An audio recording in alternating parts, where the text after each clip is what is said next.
All throughout October, I've been showing you guys an up-and-coming DLC-sized horror mod on its way to Fallout 4. This is a mod that is now getting very close to an early access release that will add in a variety of new mechanics into this game, giving the visuals a bit of a darker and more creepy vibe, adding in new quests, new enemies, and NPCs to take on during those quests or just in the world overall. And then to top it all off, it also has some new and custom music that brings everything together, along with some new items you could find throughout it. I haven't talked about this too much over the past few weeks, but we have a very big update around this mod, including a look at when you can potentially experience this, what kind of new features are coming with it. In addition to that, in this video overall, I'm just going to be discussing some of the recent teases and updates around upcoming mods to Fallout 4. Although I think the horror mod is easily my most anticipated mod thus far, there's a lot of really cool stuff on the way. Although this is a look ahead at some mods you can experience. If you want something right now, there's actually a big sale going on for Black Friday on Green Man Gaming. You can find pretty deep discounts on recent releases like Red Dead Redemption 2 on PC, or maybe even a little bit more relevant, The Outer Worlds for just $40. I will have my affiliate link down below if you do want to purchase a game or just check out the sale, and I will get a kickback if you buy anything. But without further ado, let's take another look at Grim, the up-and-coming DLC-sized horror overhaul to Fallout 4. Over the past few days, we've been getting a lot in the way of new screenshots showcasing Grim in action. From these, you could absolutely see the effect it'll have on Fallout 4's Commonwealth overall, how it is making it a significantly creepier or spookier game. But even further, a little bit more specific, we also get several details around some of the clothing or armor pieces that are coming with this mod. Some pictures do showcase these directly, but separately we hear that there's actually going to be at least 40 apparel items coming with Grim.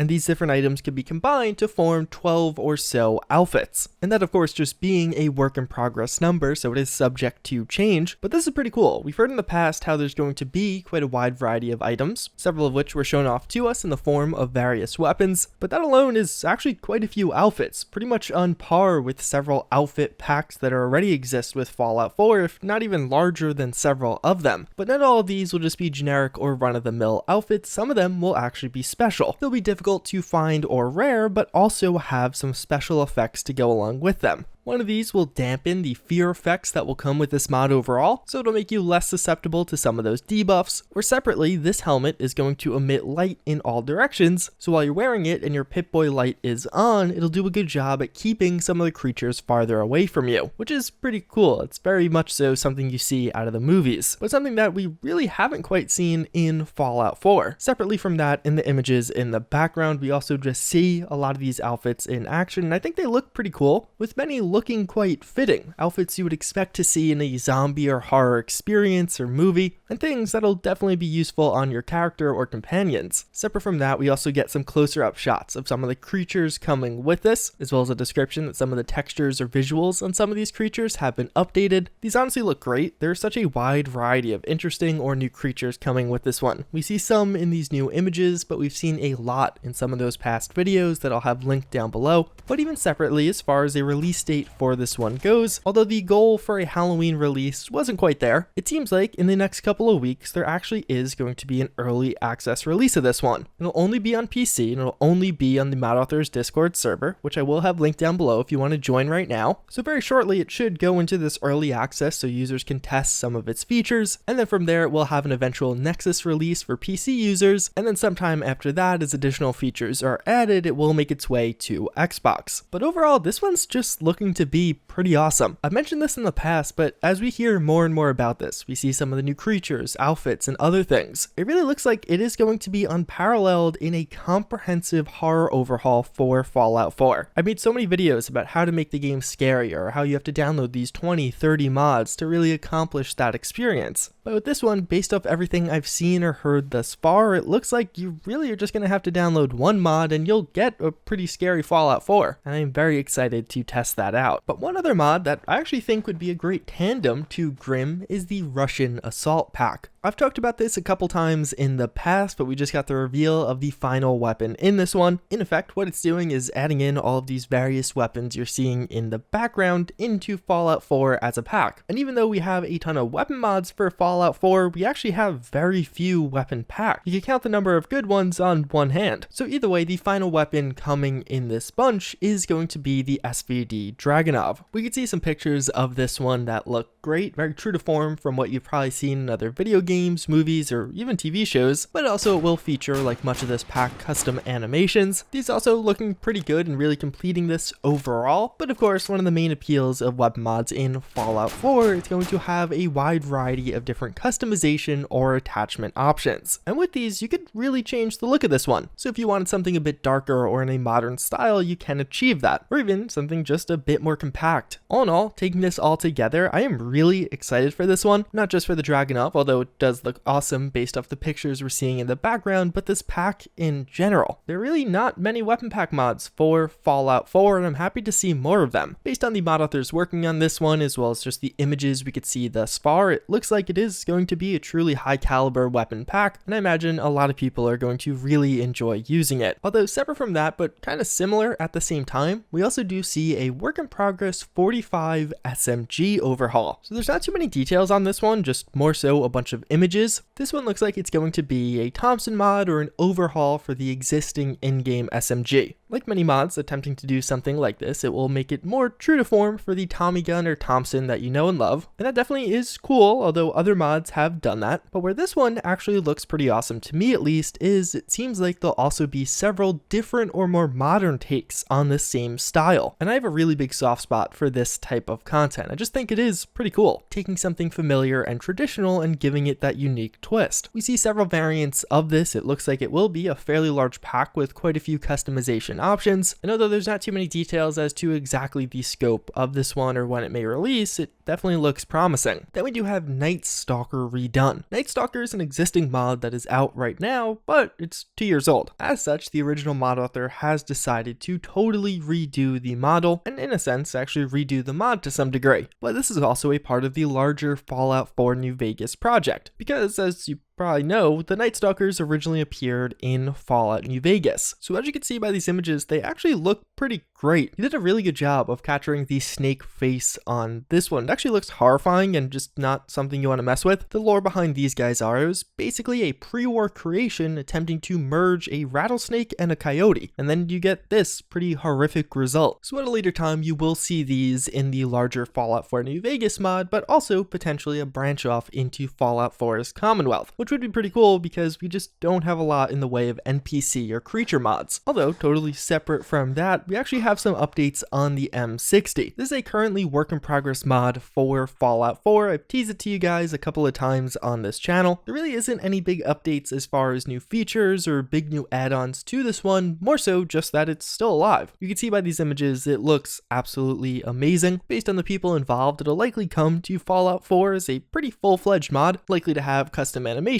as well as a variety of customization options, so that certainly is one to look forward to. But separately, we also do have the Commonwealth Underworld. This is a really cool mod, both conceptually and now as we're starting to see some progress be made in reality. Basically, what the Commonwealth Underworld is going to do is add a total underground segment to Fallout 4's Commonwealth. The core idea of this being you could run from one end of the Commonwealth to the other end of the Commonwealth, all underground through systems of tunnels and little interior locations. I've shown you guys this a couple of times in the past, and particularly cool, now we're actually starting to see some of those interiors get fleshed out. Miscellaneous loot or items placed throughout them, and a lot of it has this kind of dark, creepy vibe, as it probably would in a bunch of abandoned sewers or rail tunnels. Although as you can see from some of these images, it's not like this will just be a barren waste. There will actually be certain locations or interiors around here, and all around I'm really excited for this mod. It's one of those ones that I could see myself using for quite a while just because conceptually it's so cool, and it could be one of those things that almost acts like a dungeon in Fallout 4, someplace to always go through and explore around when you just want to take down some enemies or mess around that way. Although last but not least, another extremely simple one, we have the NASA spacesuit. This mod's going to, as you probably can guess, add a NASA spacesuit into Fallout 4. All it's going to do is replace the Nuka World spacesuits in-game, and likely based off some of the mod author's past mods, this will be an optional replacer. So if you want to replace these other spacesuits, you can, but you don't have to per se. I think this is pretty cool. We've seen a couple of other mods doing similar things over the past few weeks, and I like that idea or concept of replacing certain existing in-game items that kind of grow old or mundane with something a bit cooler like this one. So that's pretty much going to wrap it up for the Fallout 4 side of things. If you guys enjoyed this content, you can find links to pretty much everything I show you down below, specifically some of those videos if you want to check them out, give them a view or potentially an ad view, but also the Discord for Grim, as the early access may be here in just a couple of weeks. But before we end things off, I do want to share today's psychology fun fact of the day. I really haven't done a lot of these as of late, which is actually very relevant to the fun fact I have right now. If you're a student, and pretty much all of you hopefully were, at least at one point, and many of you currently are a student, you know that as you learn things, you forget them. It's just part of life. Even things you knew really well at one point, you're like, yeah, no, I can't even recall that. I find especially in college, when you take an interesting class, or you really just want to know about a certain subject, this hurts. It's not fun to realize, oh yeah, I'm slowly forgetting what I've learned, even though I don't want to forget it. And although that is a somewhat grim reality, there is kind of a silver lining there. And that is the concept of savings, which I feel like not too many people are familiar with.